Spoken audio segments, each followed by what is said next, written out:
Thank you so much for joining us today. Our presentation will be on open source vehicle routing and visualization, and we will be focusing on the three tools you see here: OR tools, VROOM, and Nextplot. Our presenter today is the wonderful Marius, a decision scientist here with us at NextMove. On the right, we have our schedule for today. We will do a very brief primer for NextMove and Nextplot, and then Marius is going to dive right into the demo. So solving a VRP with OR tools and VROOM, and then visualizing routes, clusters, and more with Nextplot. After the demos, we'll have a little bit of time to talk about supporting open source in the OR space. And of course, at the end, we will save time for Q&A. So during the presentation, please feel free to drop questions in the chat. We have a bunch of Next movers here who are eager to talk to you. And then just make sure to toggle between everyone and host and panelists, depending on the visibility you'd like for your question. And of course, we have the Q&A feature as well. So feel free to use either of those, and we will keep an eye out there. So like I mentioned, we'll do a very brief introduction to NextMove. NextMove is a decision ops platform. So what we mean by decision ops, we are describing the infrastructure and tooling that really help accelerate decision model workflows. So that starts from developing a decision model all the way through to testing and deploying it to production. So for context, you can see that NextMove really sits in between your business data and UI. So on the left, data like platform data, predictions, et cetera. And on the right, ops tooling, which might feed into things like customer apps. So we'll focus here in the middle for a moment. At the bottom, we have infra and ops tooling like testing. You can see above that are supported languages for the platform. And then you'll notice a bunch of logos and icons that are probably familiar to you. So these are our integrations with popular modeling tools and solvers. Again, today we will be looking at OR tools and VROOM. And then the next layer up there, you can see applications. So this is where your custom application lives. And what's really nice is we offer easy ways to get started quickly. So we have pre-built applications for use cases like routing, scheduling, and more. And you can get started quickly with those on the platform and then customize them completely. So a nice way to get started and then really own your model and fit it to your use case. And to interface with the platform, we have the NextMove CLI, SDK, and our console. So moving forward, today, like I mentioned, we are talking about three open source tools. I'm sure at least one of these are familiar to you. We have OR tools, open source libraries for the OR space. VROOM, again, open source, optimization more specifically for vehicle routing. And then Nextplot, which is our open source CLI tool for visualizing routes and more. So I'd like to hand it off to Marius, who is really the one who spearheaded the Nextplot project here at NextMove. So I'd love to hear from you, Marius, a little bit more about the motivation behind creating Nextplot. Sure. Thank you, Renu, and also hello from my side. Happy that you're here. I'm gonna start with giving you a little bit of context on how Nextplot started. And basically, internally, we had a lot of different users, a lot of different customers, and they all use different input and output formats for their models slash solvers. And it was really tedious. At some point, I found myself writing scripts over and over again for visualizing the routes of one user and then another script for the routes of another user. And at that point, I realized that since I also like JQ as a command line tool for which leverages JSON pathing basically, that you could combine both to get to a CLI tool, which is Nextplot ultimately, where you can visualize like different or basically arbitrary JSON data that has contains route information, cluster information, etc. So that's where it all started. It helped us a lot in debugging like problems around models potentially, or just visualizing what the routes actually look like and conveying or better conveying to a user what the result would look like, etc. And yeah, instead of talking too much about this, how it started, I'm gonna just head into the demo and show you how it's done, how to use it. So let's see whether that works. I have like 3 different things I want to talk about. The first thing is, since we're talking about OR tools and VROOM also today, is that we let's imagine have a situation where you already have like a routing solver, which is OR tools in your case, and you use this to solve your routing or cater to your routing needs. But you came across VROOM and you're interested in, well, does it actually suit my needs better potentially than OR tools? And I want to do a comparison. And you have like, let's say, like 2 different output formats of those, or well, let's start with just running them. So I already have like an input JSON that I'm gonna pump into my model here and write the output to output JSON. And I'm gonna do the same for VROOM. So I already make sure that the workflow is the same, but doesn't really matter. In the end, we're interested in that output.json. So let me run this as well, and then visualize what this output JSON looks like. And then we'll see the problem immediately. So on the top left side, we have the output of VROOM. On the top right side, we have the output of OR tools. These specific models, obviously, this can always look a little bit differently. VROOM actually comes with a default output or with the default formats that it can work with. So there you would have them, but let's just assume we have 2 different ones, and now we want to visualize though, because just looking at the JSON, it's really hard to see what the routes do look like and whether they are good or not, and what to expect.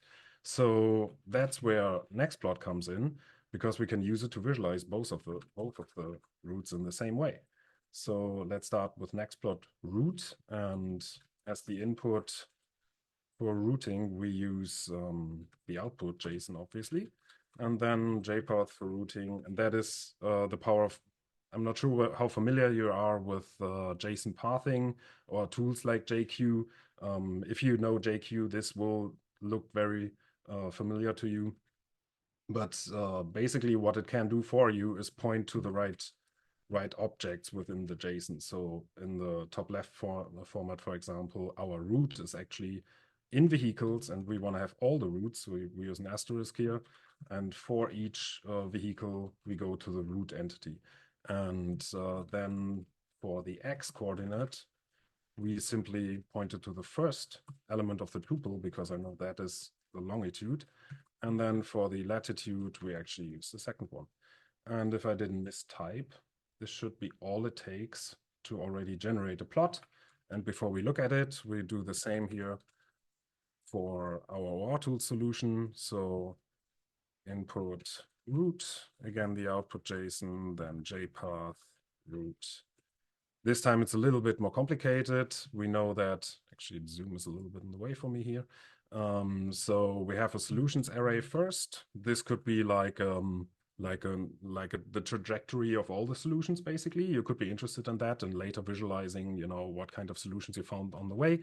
For this, we're interested in the last one for sure, because that is the best one, at least that's what we expect. Then vehicles again and route. This is actually the same or similar. And then JPath X is in this case .location .long, and JPath Y is .location.net. I hope I didn't mistype. Cool, this worked. So now let's look at them. One side note, by the way, I don't want to dive into this too much today, but there's actually 2 further plots that get generated via Plotly. And these, one of them is a PNG, and that can be helpful because you can also use Nextplot, for example, in a CI/CD workflow, and potentially the PNG is actually more of what you want, not an interactive HTML with a map in the background, but just the route visualization basically directly.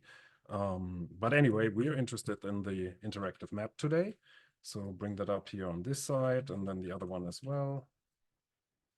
So this one is the one. Let me organize this a bit. Second. Cool.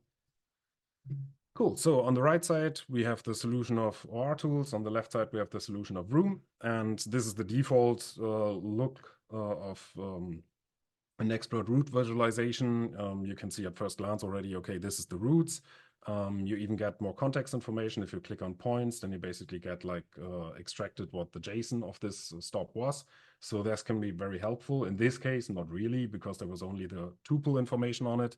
But on the right side, for example, I get like the ID of the stop, all the other characteristics of it that were in the JSON. So that could be, in this case, it's the quantity actually to pick up here, but it could be something different as well, like the time window of the stop when it needs to be serviced in. And that can be helpful when debugging, like the route, for example, if you don't know why one stop didn't really make it into the route, although it's on the way, but maybe the window is just off and and maybe you also have the time in the output when the vehicle was there actually or is planned to be there.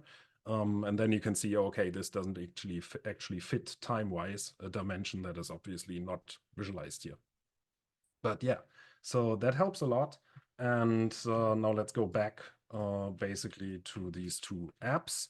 One next thing that we can do, just as a small excursion to the platform that we also have, obviously. So we have these two different solvers, and visualizing the two different outputs obviously is very helpful. But another thing that we want to do is actually do experiments and compare them back to back and see which one suits our needs better.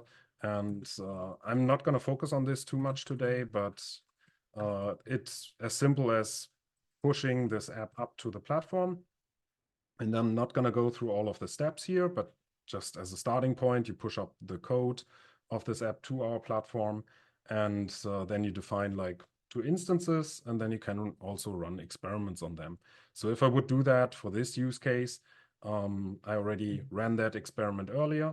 So we're comparing, it's the same two apps that you just saw me running locally, just that I pushed them up and then defined instances for them.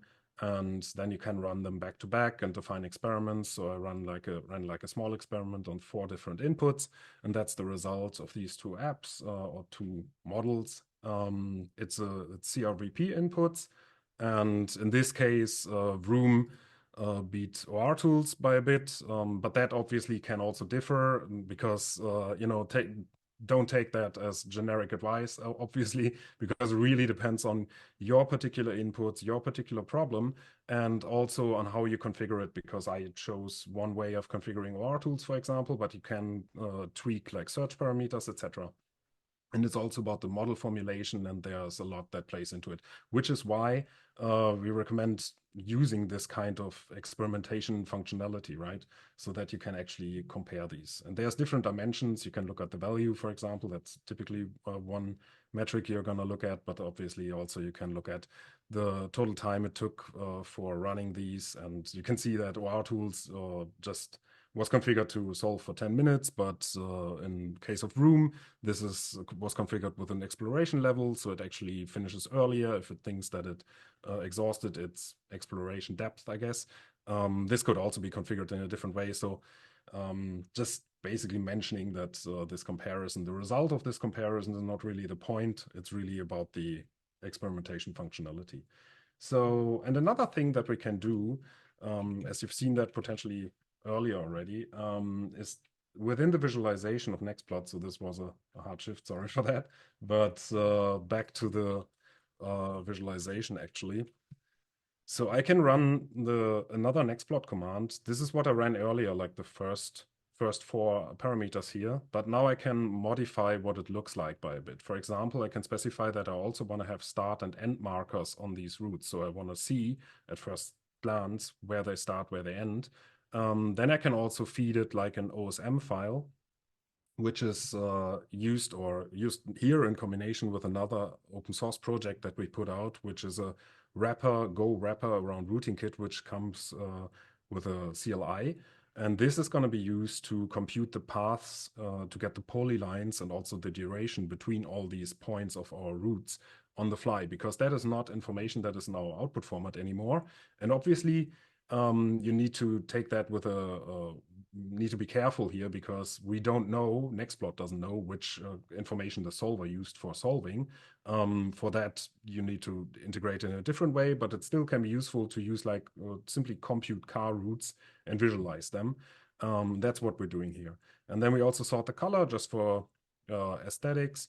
Then the route direction we're going to visualize using the animation functionality. It's I find that funny looking and useful actually. And then we use like a customized color gradient. And let's say these are our three different company colors that we're using here, like blue, green, and gray in this case. And yeah, so let's look at what the root looks like now. What do we have here? This is our tools, right? So I'm going to open it up again. And now the root of visualization looks like this. As you can see, we get the start and stop markers for our root. And we also have this animation going on. I'm not sure what the frame rate will be for you, but it's actually kind of nice looking. And you can zoom in, obviously, get more details. You actually know where your vehicle will be driving along, at least given routing kit and car profile routing of this OSM data that we used. All right, then let's head over to the next demo, which is an input check, I called it. So let's assume you're in the situation that a colleague asks you to debug an input file where they saw like weird behavior, and you're supposed to find out what is actually going wrong and what the problem is with that input file. This input file is really small. We can look at it here. There's a number of locations from 1 through 11. And to me, at least, it's hard to spot what the problem is exactly. And also, in reality, you would have input files with thousands of stops, or hundreds at least, but thousands even likely, right?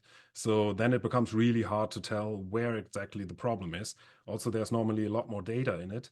But, you know, maybe you already spotted what the problem is, but I'm going to use Nextplot to find out. So instead of root mode, I'm going to use point mode this time. So jpath point, and then I'm going to point to where all points are. It's simply list of locations, and there's a point each. And x coordinate is location.long, and y coordinate is location.lat. Now I need to move zoom out of the way again. Okay. Hope I didn't mistype. Plotting it, cool. I did open up the input JSON. That's not what I want. I want the map. And okay, that's a little small. So I'm gonna go back to my plot command and specify a point weight that is higher. This will increase the point size or diameter. And reloading, and now we can actually see it. And I'm gonna go to the dark visualization because I can see better in the dark, apparently. So yeah, and here at first glance, we can already see what's wrong because one of these points is actually not in the same city as the others. And this is actually a real world use case of Nextplot. We've had that a number of times where points from different regions potentially, or due to some reason, creeped into the database, or were just swapped XY coordinates because lat long you can get wrong. And then there's also the case that happened very often is that you get a point right off the coast of Africa in the Atlantic Ocean because for some reason it was set to 00 because the data didn't get over into the JSON basically. And so that's where you can easily visualize that. While 00 is easy to spot in the input JSON, you will notice it. Among 2,000 points, it's really hard to see. So it's really great that you can immediately just visualize it, and then you can spot the outlier very easily. All right, so then let's go back to the last use case, because the other thing that Nextplot can do, and for this one, I'm gonna copy over the command instead of running it, typing it out. So here we have actually another solution file, but this time it's from Nextroot. It's our own solver that we built. And this one was running with clustering constraint enabled. There's also an objective to be used, and it's actually roots, but we can have a cluster visualization of these as well. So we're gonna run this, and this will basically compute the convex hull of all the clusters and then visualize them as clusters as they are actually. It will on the fly also always compute some of these statistics that you've seen fly by on the terminal here. This is obviously not based on knowledge of the model, because Nextplot is a third-party thing. But it still can be useful to have, for example, like the diameter of a cluster. This is in kilometers and stuff like that. So just as information that was easy to compute on the fly. So yeah, and this is the cluster visualization that Nextplot can provide for you. And basically, there's nothing you already can tell, right? There you will have like all the different points here. Then you have the cluster itself and some statistics about it. And obviously, you can blend them out and just look at, whoops, individual clusters, for example. This one is obviously not great. This is spanning a river, right? So, but again, I mean, this ran with duration matrix, so there could be a reason for that. There's probably a bridge or something in between here. I mean, there's one bridge. But anyway, I don't want to digress. So those were the 3 demos that we had prepared. There's obviously other things that you can do with it. You can also visualize GeoJSON, for example, and extract it from a JSON file directly. And more easily, obviously, there's also web apps that do that for you, but it can be helpful to do it or just in CI/CD or have this command available. And then there's other functionality. There's actually a gallery also on the Nextplot website that you can scroll through and look at all the different things that Nextplot can actually visualize. I think this one actually doesn't really work anymore because this became a commercial thing. It's not open source anymore, this watercolor thing, but I like that. I find that funny in the past. But anyway, so that was me, and that was the demo part. And you can Wonderful. just steal the share from me when you. Yeah. Oh, I think you might need to. Sorry. Perfect. All right. So thank you again, Marius. That was fantastic. I know you covered quite a bit in a short period of time there. So what just happened? We saw Marius solve a VRP with OR tools and VROOM, both open source tools. And then we saw that the outputs looked different in terms of their schema. So Marius was able to use Nextplot to then actually visualize both of those outputs on the map, from routes to clusters and more. He also ran an experiment with the 2 solvers on the NextMove platform just to get a sense of what we were able to analyze in terms of KPIs there. And then next, he debugged an input file with the rogue location. So that was cool to be able to see very quickly from a visual standpoint what might be challenging to see when you're just kind of scrolling through lat long in the input file itself. And then lastly, looking at clusters, I always find that one particularly interesting myself, to be able to see how those are, the groups are created there, and then being able to actually turn different clusters on and off and see metadata for each one. I give you a little bit of a break there, Marius, but I do want to continue on with a little bit more. I know that you are very passionate about open source in general from a personal as well as a professional standpoint. So I'd love to hear just a few more minutes from you on what open source means to you in the OR space. Yeah, totally. Yeah, definitely. I'm kind of a fan of open source in general.